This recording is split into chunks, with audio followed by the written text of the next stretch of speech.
दोस्तों नमस्कार, मैं हूं संजीत कुमार और आप देख रहे हैं बिहार टीचर पॉइंट। दोस्तों, बिहार में भीषण गर्मी जो है वो पड़ना शुरू हो गया है। अगर पिछले कुछ दिनों पहले बारिश अगर नहीं हुई होती तो समझिए कि इस बार गर्मी जो था ना, अब वो इस समय चरम सीमा पर आ गया होता। लेकिन इसी गर्मी को देखते हुए, इसे भीषण गर्मी को देखते हुए विद्यालयों में जो अवकाश है वो समय से पूर्व होने की जो संभावना है वो प्रबल हो गई है। आपदा प्रबंधन विभाग ने भी बिहार सरकार को चेताया है कि समय से पूर्व इस बार विद्यालय बंद करना होगा। इसके पीछे का कई कारण हैं। कारण ये है कि गर्मी की वजह से विद्यार्थियों को स्वास्थ्य खराब होने की संभावना ज़्यादा हो जाती है और ऐसे में कई तरह की समस्याओं का भी सामना करना पड़ता है। गर्मी अधिक पड़ने से विद्यालयों में उपस्थिति भी कम हो जाती है और इसलिए समय से पूर्व ही बंद करना अनिवार्य है। दूसरा है कि विद्यालय जो है अप्रैल से जो है वो मॉर्निंग में हो जाएगा, यानी कि 6:30 से 11:30 बजे तक ही विद्यालय चलेगा। इसके लिए भी आपदा प्रबंधन विभाग ने नोटिस जारी किया है कि 11:30 बजे के बाद जितने भी सार्वजनिक वाहनें हैं उसे कम करने का प्रयास किया जाए और सभी डीएम को भी दिया है निर्देश कि आप अपने स्तर से इस पर संज्ञान लें, कारण कि जिला में जो भी निर्णय होता है वो डीएम को लेना होता है। तो ऐसे में डीएम को भी कहा गया है कि आप अपने स्तर से इस पर संज्ञान लें और विद्यालय को ऐसे शिफ्ट में चलाएं ताकि बच्चों का स्वास्थ्य पर प्रतिकूल प्रभाव नहीं पड़े। जी हाँ, बिहार में इस बार और भी कारण हैं बंद होने का विद्यालय, सिर्फ बिहार में नहीं और भी जगह। लेकिन चलिए हम बात करते हैं। बिहार में स्कूल जो है समय से पहले बंद होने के संकेत हैं। आपदा प्रबंधन विभाग ने जारी किया है महत्वपूर्ण पत्र। देश में तेल एवं गैस संकट को लेकर के भी उच्च स्तरीय बैठक हुई है।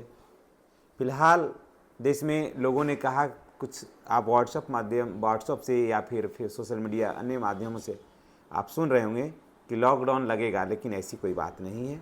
और हाँ, ईंधन के बचत के विकल्पों पर विचार की जा रही है।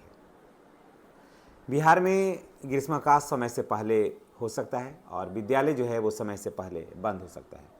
17 मार्च को आपदा प्रबंधन विभाग ने एक पत्र जारी करके कहा था कि और स्पष्ट निर्देश दिया था कि अत्यधिक गर्मी पड़ने से बच्चों के स्वास्थ्य पर प्रतिकूल प्रभाव पड़ेगा और स्कूल सुबह के पानियों में ही चलाया जाए ताकि बच्चों जो है वो हीट वेव से बचें और अधिक गर्मी पड़ने से भी बचें। और जब तक धूप में गर्मी की जो तपिश है वो ज़्यादा होगा तब तक बच्चे अपना घर लौट जाएं। और फिर ये भी कहा गया कि बच्चों को गार्जियन, जो बच्चे के जो माता पिता हैं, अभिभावक हैं, वो बच्चों को खिला पिला करके विद्यालय भेजें, खाली पेट विद्यालय नहीं भेजें।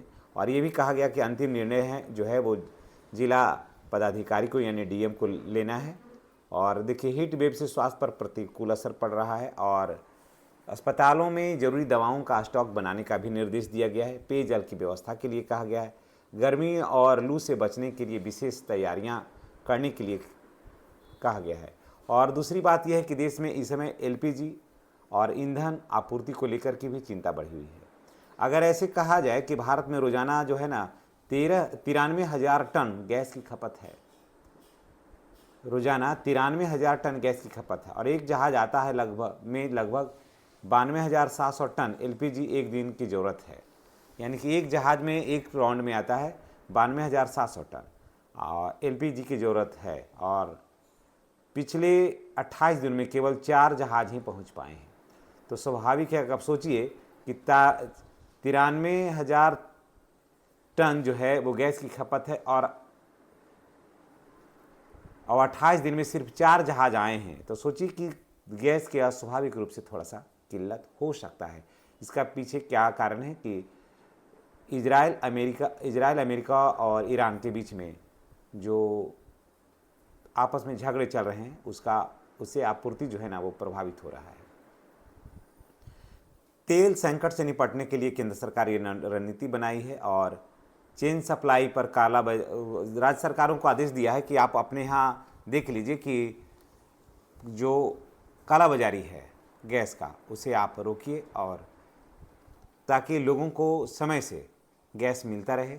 और समय पूर्व अगर विद्यालय बंद होता है बिहार के या फिर पूरे देश का ही विद्यालय का, बिहार का पूरे देश का ही विद्यालय समय से पूर्व बंद होगा। गर्मी भी पड़ेगी और क्या होगा कि इस विद्यालय बंद होने से निजी विद्यालयों की जो बसें हैं वो बंद हो जाएगी और हो सकता है कि विद्यालय में जो शिक्षक हैं वो गर्मी के छुट्टी में वो तो आएंगे नहीं, तो इसमें भी बहुत सारा जो मोटरसाइकिल से, फोर व्हीलर से लोग आते हैं, तो स्वाभाविक है कि यहाँ भी तेल की बचत होगी। तो ये सारे कारण जो हैं वो समय से पूर्व विद्यालय को बंद होने की जो संभावना है वो प्रबल है। साथ साथ गर्मी भी इस बार ज़्यादा है और स्वाभाविक है कि जब 20 दिन के बाद जब विद्यालय खुलेगा तो हो सकता है कि अंतर्राष्ट्रीय बाज़ार में जो तेल का जो आवागमन है वो सब सुचारू रूप से चले और बरसात हो जाए समय से पूर्व।